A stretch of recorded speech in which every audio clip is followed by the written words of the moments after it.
So my guest here is Barry Moltz. You may know him already as a small business expert with decades of his own experiences in his own multiple successful business ventures. He's also an angel investor in other enterprises, and most of all, he's known as someone who can help you as a company owner if you want to get growing again and you haven't yet reached your full potential. Barry, thank you so much for being here with me. Micah, thanks for having me. Now, Barry, you've been successful in multiple businesses, so you probably expect me to ask the secret of your success, and I'll get to that. But right now, can I ask the converse? What are some mistakes that you've made that other people could perhaps learn from? One of the mistakes I made when I didn't realize that business is basically about people. In my second business, where I was kicked out by my two partners, Micah, I found those two wonderful gentlemen in the classified section of the Chicago Tribune. Now, it might be good to find a boat or a house in the classified section, but certainly not your partners. In my third business, I actually went into business with a guy who married a woman that I knew in college, and we grooved, and then we started business together. Not necessarily an area that I was super interested in, but I was interested in doing business with this guy. So that's what made it work. In other words, so you could go into something none of us or very few of us get excited about, like porta potties, but if it's the right human fit, it can be a success. I've spoken at the porta potty conference, and I think it's a really, really interesting business and very, very lucrative. So I could talk about that a lot. That's actually hilarious. Is that true? That is very true. So this third business that wasn't an area you were initially excited about, what was it? We were selling scientific software. And you got to remember, if you go back to the early 90s, you just couldn't go online to buy software. You could go into, Egghead software, maybe, right? And software came in these things called boxes and were on discs. So we started a magazine, actually a catalog, to find specialized math software, graphic software. And these were tools that universities and national labs were using. And most of them were developed either by people at national labs or by professors, and they were very hard to find. We put them all together in one catalog, had people on our staff, salespeople that knew about these products. And the people that bought us and we brought it online very, very, very quickly in the mid to late 90s. So the people that bought us was a scientific distributor who's trying to get online through our platform. So, but I also think in 1999, you could probably sell anything and make money if as long as it's on the web. You're being too humble. I don't think it's ever been that easy, but that's wonderful. Now, so that was kind of a mean question about your mistakes, but what about the other side? What are some of the things that have made you succeed? I think the ability to realize when things are successful or when they're a failure, learn what I can, then let go. I think too many times people kind of hold on to, like, I can't let go of where I am right now until I figure out why I failed and what happened. Sometimes there are lessons, but the most important thing is to let go and give yourself another chance at success. I try not to hold on to anything that happened in the past. I just keep trying to move forward. Can you give an example of something you had to move on from that maybe wasn't totally easy to move on from? I think that when you get fired from a job, when you lose a big customer, right, that you've had for a very long time, right. When you're trying to land a customer, it's a perfect fit, it really should work, but they don't want to work with you. It's hard to let those things go and move on. But if it's occupying space in your brain, you're not giving your best to go forward and find clients that really do want to work with you. That's so interesting. I heard long ago, don't try to get rid of your failures, just pursue opportunities. I think that's interesting when it comes to prospecting.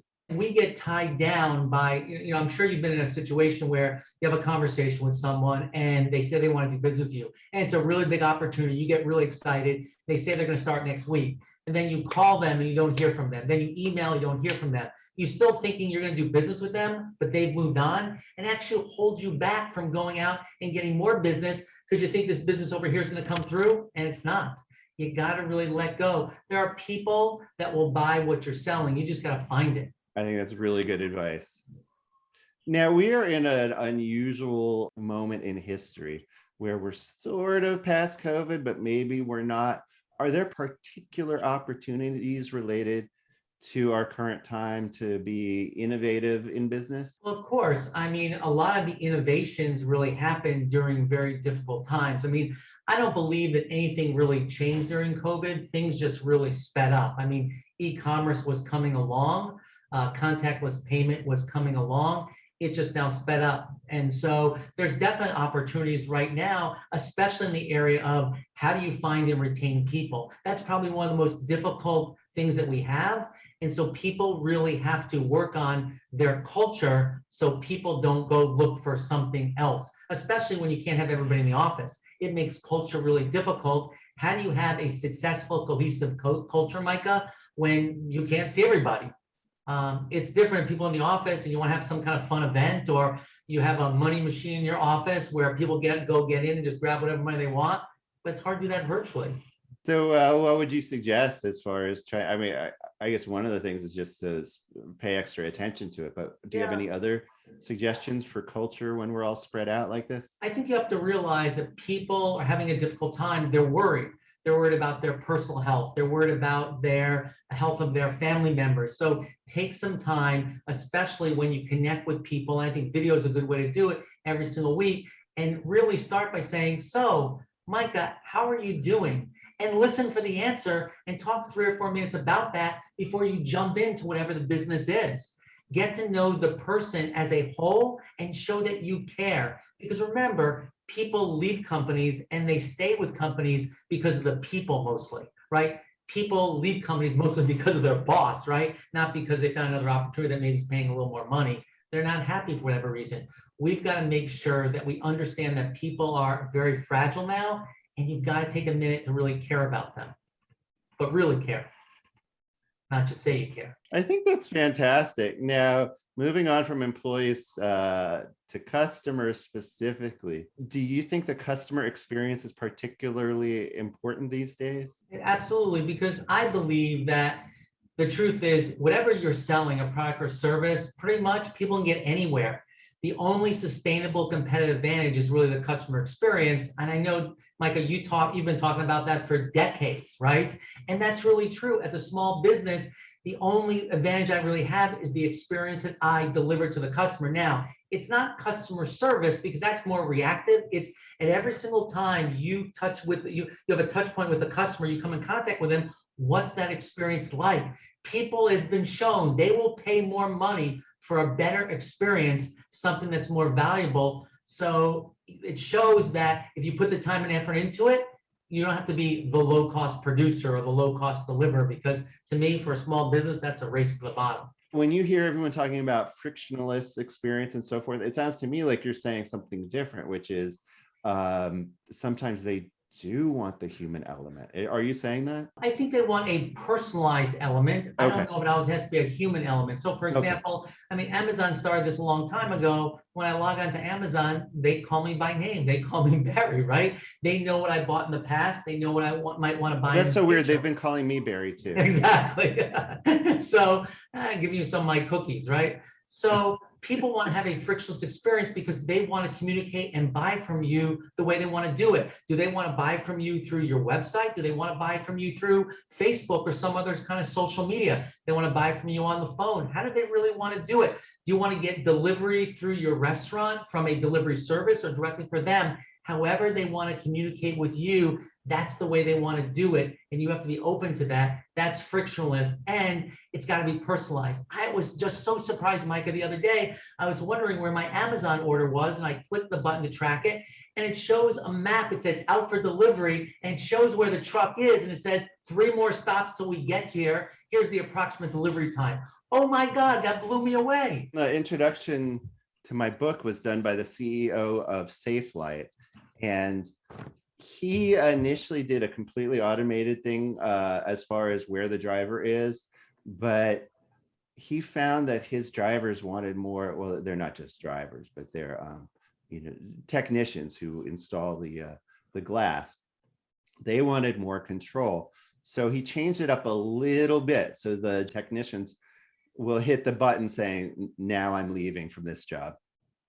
And giving them that little bit of control. Number one, made it more accurate, and number two, it made them feel less like they were under the thumb of the machine. But the customers really love that. And I love when service people come by, and what they do is they say, hey, Joe's going to be coming by. They send me a picture of Joe and a little bio of Joe. Hey, Joe's been with the company for so long, and here are the kind of what his interests are. Again, it creates that personal connection between me and the service person. So when I answer the phone, I answer the door, I feel like I kind of know this guy, and I think he has more of a chance to succeed if I'm in a good place. So in the winter, you will have a book coming out called Change Masters: How to Make the Changes You Already Know You Need to Make. I wrote this book because I was frustrated by a lot of the consulting gigs that I went on where someone would pay me a lot of money to help them make changes in their business. We figure out what the problem is, what had to change, put together a detailed plan, and then almost nothing ever happened. They didn't make any change. So I got interested in what holds us back from making changes both personally and also biologically. And so we did a bunch of research and looked at other people's research about how your brain really doesn't want you to change. It's really fighting you, right? It's a pattern making machine, Micah. It wants to keep doing the same things it wants you to survive. So I put together a 20-step process in how you actually make a change. And again, where that starts is understanding why you want to make the change, what's the pain behind it, what happens if you don't make the change, and what's the first step you can take, the first tiny step you can take to move in that direction of change. You know, change is a bunch of tiny little steps. It's not these big leaps that people say afterwards they made. What's the first of the 20 steps? Are you able to reveal? Well, the 20 step is, why do you want to change? Because Micah, I believe we only change in this world when we're in incredible pain. If we're not in incredible pain, or there isn't a really good reason for us to change, we'll keep going along and doing exactly what we're going to do. We see that at a professional level, why people don't leave jobs, why they don't leave certain vendors, why people don't leave unhappy marriages. They just keep going along unless there's something really pushing them to change. So you have to understand, why do you want to make the change, and what will happen to you from a bad part if you don't make the change, and try to articulate that.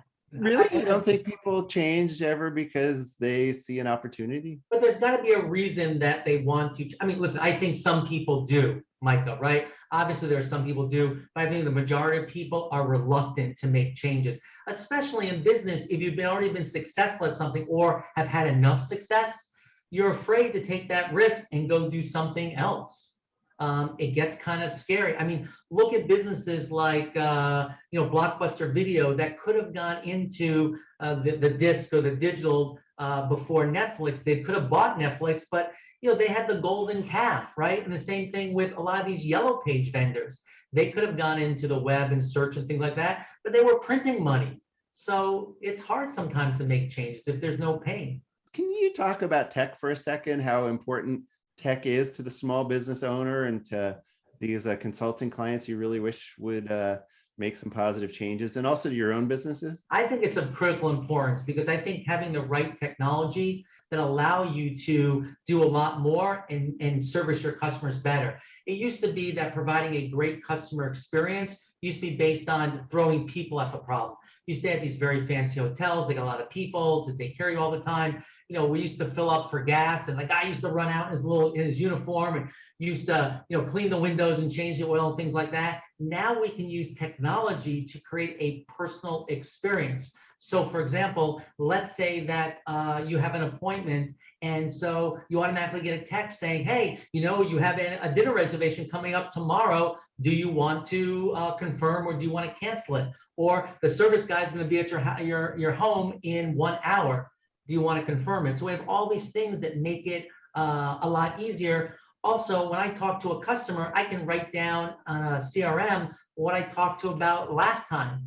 I know Nextiva has a tool called NextOS. If a customer calls in with a problem, I can open up a case, and I can follow that case all along until it's resolved, and then I can set automated tools to them to figure out what kind of job did I do. So this really helps, while small business owners can keep their staff small if they employ the right technology, and technology never calls in sick. So that's a good thing. Barry Moltz, thank you so much for being here. His book, which will be out sometime after this, is Change Masters: How to Make the Changes You Already No, you need to make. And Barry, your last name is spelled Moltz. Right. And what is the best website for people to check? Just go to my website. It's www.barrymoltz.com, BARRYMOLTZ.com. So Micah, thanks for having me, and thanks to Nextiva. Thank you so much.